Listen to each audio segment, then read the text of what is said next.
Okay, what's up, everybody? Good morning. Welcome to a Tuesday edition of Morning Scone, presented by Brock. Banner's Orthopedic Clinic, Hudco Roofing, HudcoRoofing.com, Restored Motions, RestoredMotions.com, and ProCharge EV, ProChargeEV.com. All right, y'all. Appreciate y'all for being here with us.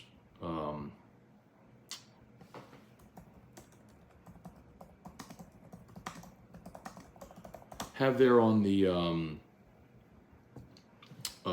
description Derek Carr injury update. So it is a sprain to the AC joint. Dennis Allen met with reporters in New Orleans on Monday.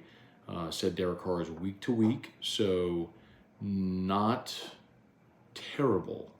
Certainly not the worst case scenario, which is great. So anyway, that's definitely better news than what it looked like. 'Cause man, when I first saw it, thought, and did he dislocate his shoulder? Did he break his collarbone? Any of those things would have been dramatically worse than sprained AC joint. Now, you can't throw a ball with a sprained AC joint, obviously. But you know, as I understand it, that's a pain tolerance thing. Now, I mean, it matters whenever you're a quarterback and you're trying to throw a ball. That's significant. So I'm not trying to suggest Derek Carr isn't tough, but you also have to be able to be effective throwing the football. So that's about as good a news as you could hope for if you're the Saints concerning Derek Carr.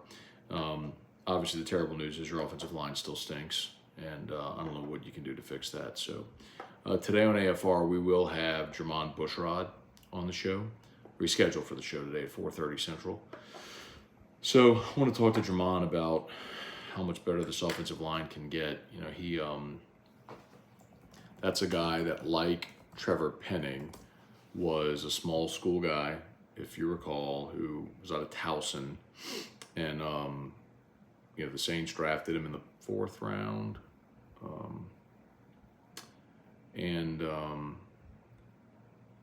didn't become in 2007. He didn't become a starter until his 3rd year in the league. He became a starter. He was drafted in 2007, and he became a starter in 2009, the Super Bowl year. Started left tackle. So he had a couple of years to warm up into the role, and then he became a franchise left tackle. And obviously then left New Orleans, went to Chicago, where he was there for 3 years, and then Miami, then back to New Orleans. But anyway, I guess my point is, I don't think all is lost with Trevor Penning. I just think it's probably going to take a lot of time to get him up to speed, and I don't know if it'll be this year. So we'll talk to Jermon Bushrod about that later. All right, we'll say some good mornings. I see what y'all got. As always, please, YouTube, smash that like button, subscribe to the channel, Facebook, please like the Matt Moscona page, share the post. We appreciate y'all for being there with us. Just as a quick heads up, I did pin again the Google review link for Hudco. Thank you to so many of you who've done. I think I explained this the other day for those that missed it, but Hudco has 2 brick and mortar offices. There's a Bossier office, and then there's the Baton Rouge office. We service the whole state, but Google, and forever our Google reviews were combined. It was just under Hudco. Well, recently Google split them, so the existing reviews all are now with the Bossier link, and the Baton Rouge office had none. So I have pinned in there the which is great, by the way. It's not like for it. We need, for the sake of SEO and all that stuff, we need more Google reviews for the Baton Rouge office. So that's the link that's pinned there. So if you have a quick second and could just click that link and hit 5-star Google review, that would be awesome. I'd really appreciate it. So thanks to everyone who's already done that. All right, we'll say good morning. So Brian Kelly met with reporters on Monday, kind of getting ready for Ole Miss. Kind kind of did a deep dive into LSU's defense yesterday on AFR. For those who missed it, we can revisit some of that if you'd like as well. Joey Vincent Spurge, Brian Wynn, Dalton Barnett, good morning, good morning. Warhammer for Congress. What's going on? Brad David, good morning. Let's see. Dalton Pichon, Jaden still took a couple of shots Saturday, but was significantly better than past games where I thought he might die. You know what else too, Dalton? Like, there was one time where he slid, and he did like the double leg slide. It was like, I don't think he knows how to slide. Like, I don't know if he ever played baseball, if he knows how to slide. They might want to teach him. It was interesting. I heard Todd McClure, of course, former LSU great, who's in the Falcons Ring of Honor now. I heard Todd McClure talking about when Mike Vick was in Atlanta, they brought in Terry Pendleton from the Braves to teach Michael Vick how to slide. Interesting. I need to do the same thing for Jaden. Rick Hess, good morning. Taylor Hudson, Brian Wynn. Matt, in your opinion, what is the best combination of players and or schemes that will help LSU's defense slow down other teams? Or is KJ Jefferson just that good? So Brian, I don't know if you heard Brian Kelly's press conference yesterday, but if you didn't, I would highly recommend you go and listen to it, because I asked the third question. And my question was, the way I phrased it, was something to the effect of, at the beginning of the season, you said you need more than 11 on defense, essentially saying you got to use your depth. And they've done that in recent weeks. Do you feel like there's more personnel options, or are you rolling with who you got? And he, in so many words, he said, there's nobody else. Like, they're not burning red shirts for anybody that hasn't played. Like, the guys they're playing is who they're playing. And they've made a lot of changes, Brian. So I'll run through some again. Remember, Harold Perkins has now moved back to the nickel Sam role. Greg Penn, Whit Weeks, playing off-ball linebacker.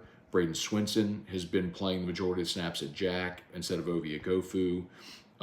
We've seen Deshaun Womack on rush packages play that left end spot. Denver Harris is playing one of the corners. When they go dime, we see Ryan Yates go to safety. So we've seen a lot of personnel changes. Part of the issue on Saturday is KJ Jefferson's that good. He is a big dude that is tough to bring down. You have to respect his ability to run the ball. And he makes something out of nothing often because he's that good of a player. The 59-yard touchdown pass, Brian Kelly talked about this. Zay Alexander left his man to try to come up and play KJ Jefferson. And Kelly said point blank, like, that's not his job. We have guys assigned to do that. Like, your job is to cover your man running downfield. And when he left his man, it left him open for a 59-yard touchdown. So I don't think this defense is ever going to be great. Like, I don't think they're going to find it and be a top 20 defense in the country. Can they be a top 50 defense in the country? I think that's possible. And so, I mean, it's interesting, and I went and looked this up yesterday. LSU right now is 68th in the country in pass defense out of 133. 68th. So you're smack dab in the middle. I'm not telling you that you should throw a parade because their pass defense is 68th. What I'm telling you is, as bad as it's been at times, it could be way worse. And you can see still room for improvement, like the 59-yarder that we just talked about. I think the key for this LSU team is you have got to score a lot because you're an elite offense, and you have to be opportunistic on defense. You got to force turnovers, and when you the sort of bend don't break. When you get into the red zone, you need to bear down and allow threes instead of sevens. And you know what? LSU did that 3 times on Saturday. Arkansas got to the 1, the 5, and the 11-yard lines and settled for field goals in those 3 possessions. If those are touchdowns, you lose this game by double digits. So I'm not telling you that this is going to be a great defense. They're not. But what I'm telling you is they can be good enough to complement an elite offense. Matthew Denicola, good morning. Do you think we sign a quarterback with Carr injured and the Hainer suspension?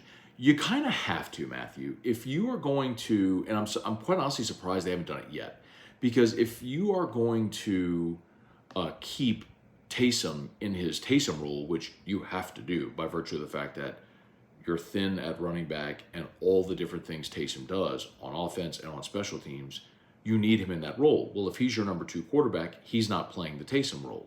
So I think they have to bring in another quarterback to be a backup this week. I don't know who it is, but it's unenviable, but I think you almost have to. I mean, surely they're not going to, because like, think of it this way. What happens if you play Taysom in his Taysom role and he gets hurt? Say he cracks a rib, whatever, God forbid, but you know what I mean. And then Jameis gets injured, what do? Alvin Kamara's your quarterback? Some person, how did Musso get the Barbie Girl song? I've told that story. So whenever we were doing the drops, I gave everybody the option to pick their drop. And I said, Musso, what do you want your drop to be? He goes, I don't care. I said, fine, Barbie Girl, Aqua. He goes, no. I said, no, you didn't care. Barbie Girl, Aqua. And it has stuck. It has completely stuck. People ask about it all the time. And I've told him that, and it's a lesson that he's learned, which is, how do you take something that is completely mundane and forgettable and make it memorable, like a show open? I mean, if it were anything else, nobody would care, but people ask all the time about Barbie Girl. We've taken something that's completely forgettable and made it memorable. Not easy to do. Trey Fisher, good morning. Jason Horn, good morning. Jeff McKithen, good morning. What up, y'all? Bubba Smith, Brant Roban. With how Ole Miss looked against Bama, which was disappointing, what are your concerns about the matchup? You know, Brant, the thing that stood out most to me in that Alabama-Ole Miss game is that Ole Miss ran for 58 yards in that game, allowed 5 sacks and 10 tackles for loss. Ole Miss's offensive line is atrocious. They cannot, I've said this before, y'all. The way I phrased it was they got ragdolled by Tulane. Like, Tulane's defensive line really gave Ole Miss trouble in that first half. And really for the bulk of the game. I think LSU's defensive front seven is a massive advantage over Tulane's offensive line. So I think Ole Miss will score early, and if they get the ball first, I think they will score in their first possession. Will take the lead because LSU's defense is susceptible to big plays, and I think Lane Kiffin is masterful at scripting the beginning of the game. He did against Bama. They went right down the field and scored on their first or second possession. So I think Ole Miss will score early and will lead early. I just think as Matt House adjusts and LSU's defensive front seven takes over, I think LSU, the defense really clamps down. Michael Thacker, good morning. Arkansas O-line seemed to have bullied our front seven a lot of that game. Should we be worried going against the Ole Miss offensive line? So, Michael, I completely disagree with you. I don't think that Arkansas's offensive line bullied LSU at all in that game. I thought LSU's defensive front seven played really well. I think you had a situation where KJ Jefferson is masterful at extending plays because he's big and physical. But LSU's front seven got pressure the entire game. Here you go. LSU's defense had 4 sacks, 6 TFLs, 3 pass defense. Arkansas's running game, 37 rushes for 137, an average of 3.7 per carry. A.J. Green had 3 carries for no yards, who was supposed to be their leading rusher coming into the game. Rashad Dubin instead kind of took that role and went 15 for 78. KJ Jefferson had 16 for 48 and a long of 25. That was on their second possession of the game. So, and that was on a busted play. I thought LSU's defensive front seven actually played well. The secondary is a problem.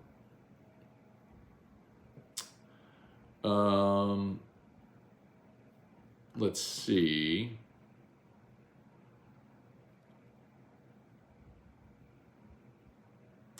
Dalton Barnett, as I got to see in person Saturday, you seem all business when LSU was playing. Does taking notes, covering the game, ever take away from the fan experience? 100%. You don't have the luxury of being a fan when you're watching the game. It's the thing I'll tell people all the time, Dalton, is people who say they want to do our job, but we do. Don't get me wrong. It's a great way to make a living. Like, I get to talk about sports. It's awesome. But 100%. Like, I have not been to Tiger Stadium since 2017. Saturdays are work days. It's not, crack beers and taunt opposing fans and Tiger bait people and yell and cheer for your team. It's work. So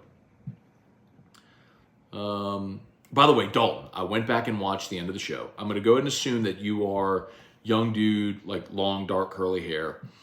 And I was not saying shut up. I was saying shout out. So it's kind of muffled, but I was going like shout out, shout out, shout out, shout out, shout out, is how I was doing it. So I was not saying shut up, I was saying shout out. But again, like as you saw, when I'm on air, there's nothing more important when you're on air than the product and like the thousands of people watching. So, but anyway, but if you come back, please, and it's cool, like during the game or when it gets to a timeout or commercial, like please come tell me hello. Like I would love to meet you and say hello, like formally and not like, and then not be annoyed that you're bothering me during the show. And like, I went back and watching you were like tapping me on the shoulder. I was like, oh bro, he was trying to get my attention so bad. Anyway, but I'm assuming that was you. So, but thank you for coming out, sincerely. St. Taurus, good morning. Why can't the Saints draft a right defensive end? I don't know. They did, Trey Hendrickson, and then they didn't pay him. Ransom Antoine, good morning. I will be in New Orleans for the game Sunday. At some point, we need to shuffle that line. Yeah, Ransom Antoine, I don't think that you're shuffling that line. I mean, Landon Young went in like as a jumbo tight end and he got owned. Ruiz was hurt. They moved Hurst to right and Pete went in at left and they were both terrible. So I mean, I don't know what option you have unless if you just want to flip Hurst and Penning, put Penning in at guard and Hurst at tackle where you know he can play and has played in the past. It might be a better option. Or do you just take your lumps and your growing pains? Hey, Dad, good morning. Jeff G, I saw Nick Underhill report Drew Brees had this injury and didn't miss any time, but didn't throw the ball the entire week leading up to the game. Not sure we will see that with Carr. That's interesting. Boy, Brees dealt with so many injuries that nobody ever knew. In 2010, he had an MCL injury that he played through at the end. People wonder, no, he had the oblique. It was the oblique. People wonder why, like he couldn't throw the ball deep. It's because he couldn't turn. He hurt his oblique. Jerome Marshall, greetings, Houdat Nation from Saudi Arabia. Okay. If DA is let go after this year, who'd be top candidates to replace him? You know, Jerome, I respect the question very much. I have not even let my brain go to that point. So, we'll get to that point when we get to that point. But man, I haven't even given that any thought at all. So I'm sorry. I wish I gave you a better answer. I just don't have anything off the top of my head. Trivia Carter, what's up? Leon Williams, good morning. Oh, hang on one second, y'all. Sorry. Drew's back there. 1 second.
Sorry about that. Okay. A couple more minutes. Shout out to Brock. Hudco, New Northpetus, Brock, Roof, Hudco Roofing.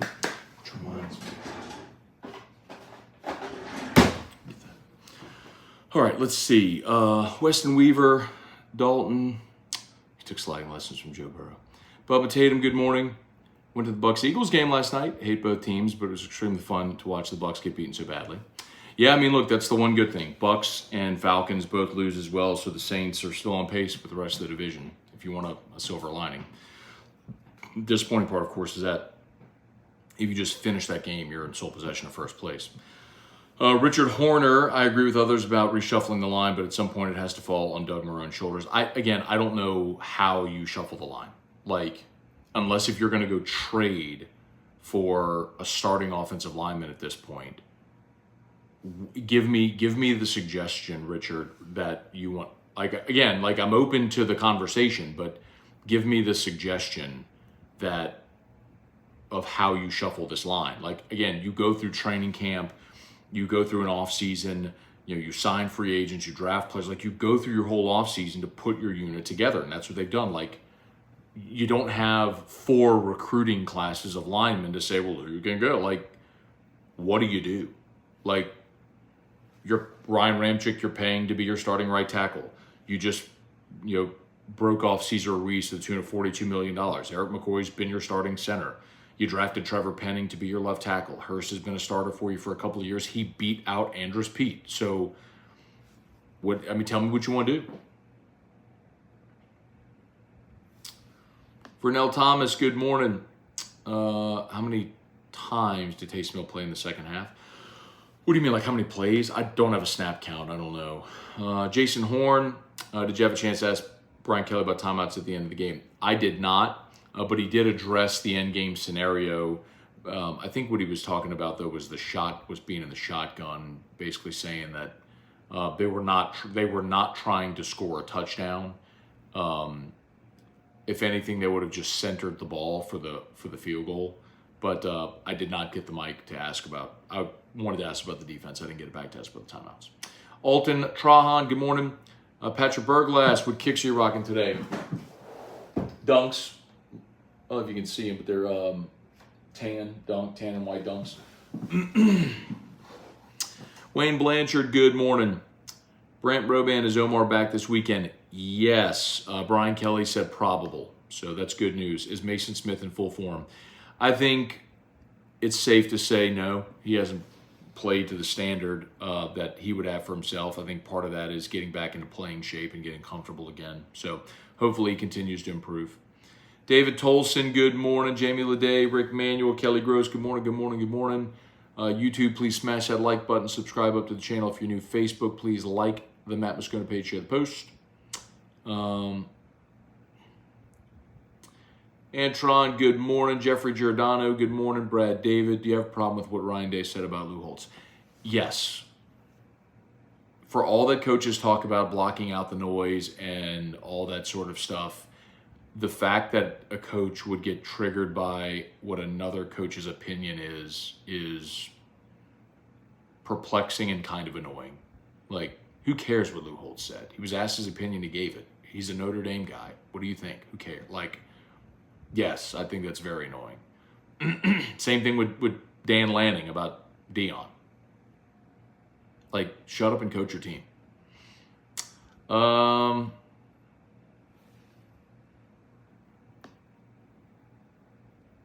you have to do to learn how to slide is take a piece of cardboard and run and slide on it, tucking your leg. I taught 7, 8-year-old this last year. Dane Bergeron, good morning. I agree with your post-game Saints comments. I've watched them do that stuff for decades. It feels like the pre-Sean Payton Saints are back. That's what this organization feels like. Samuel Smith, am I wrong to say this offense looks like an Andy Dalton-led offense with a few more deep shots taken? I would have to check, like, just as far as the numbers, as far as the deep shots. But yeah, I mean, they're inept. I mean, again, with Derek Carr in the game, they scored 10 points. And the touchdown was on a short field after that ill-fated 4th down attempt double pass by Green Bay. They did the double pass, Tim guy slipped, gave the Saints the ball like at the 44. So the Saints had a short field, scored a touchdown. They didn't score it again. They got a punt return for a touchdown, first one in 4 years. Jay Capone, is it me or does Pete Carmichael doesn't trust Jameis on that 3rd and 8, for example? Why not going for the first down? Again, you don't know what the play call was, and under pressure, he probably just looked at his outlet and dumped it off. So I'm sure they had routes beyond the sticks. He just didn't throw it beyond the sticks. Tim Gotro, Brian Penton, good morning from Mexico. Okay. Yeah, Hendrickson looked good last night. 3 sacks. All right, y'all. 8:02. I got to get going. Dalton said, Matty, if I forfeited valuable LSU football information every time someone told me to shut up, I'd be stuck watching Brandon Walker right now. Get your rear end in Tiger Stadium ball. I can't, dude. Dalton, I can't. That's the point. Like, we start post game as soon as the game ends. So, like, I don't have. I mean, what am I gonna do? Leave at halftime? I'm gonna go for the first half. Leave at halftime? Nah, man. It's all right. I'm good, bro. We're not gonna do whiskey and wine forever. I'm not gonna do that for 40 years of my life, you know. But we got a great sponsor. They're paying for it. Makes me money. Makes T-Bob money. Makes the company money. It's great for Don Juan, who've been great to us. I enjoy doing it. The show is massively popular and successful, and so the trade-off is I don't get to go to the games. That's okay. Now, Dalton said, what about the Rose Bowl? So the Rose Bowl was a one-off, right? When we went to the Rose Bowl, I wanted to go to that game. And so I did whiskey and wine solo on my phone, just walking through, and it wasn't sponsored that day. So I was willing to not have that one sponsored to go to that game. And like next year in Vegas, probably the same thing. I want to be in Vegas, so probably same thing next year in Vegas.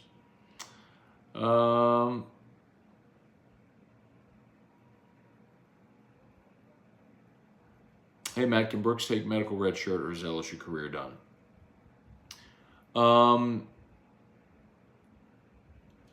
So he is not redshirted yet. So he played his 4, and then this is his COVID year. So he does have that. Well, that's interesting because he played so basically with a red shirt, you have 5 to play 4. He's played 4 already. And so this is his COVID year. It would be interesting if they would let you use a medical for the COVID, but honestly, is it state 99? Honestly, y'all, I don't know that we can definitively say Greg Brooks ever plays football again. I think that's a very, like, I understand the question. I respect you asking it, but I think just to be very frank with you, the bigger question right now is Greg Brooks living a normal life, surviving and living a normal life. Football is not in any way a consideration right now. So, all right, y'all, it's 8:04. I'm a little late. I got to go because I got to get Drew up out and get him to school. So thank you so much for watching. Y'all have an awesome day. As always, shout out to Brock, Baton Rouge Orthopedic Clinic, Hudco Roofing. The Hudco Google review is what's pinned in the chat. If you could just take like literally 5 seconds, click that link, hit review, 5-star. I would appreciate it so much because we're trying to build up our SEO for the Baton Rouge Hudco office. I explained it a bit earlier in the show. So thanks to everyone who's done that. If you would just take a quick second, click that link, reviews, 5-star. I'd appreciate it so much. Y'all have an awesome day. Thanks so much. Peace. I'm out of here.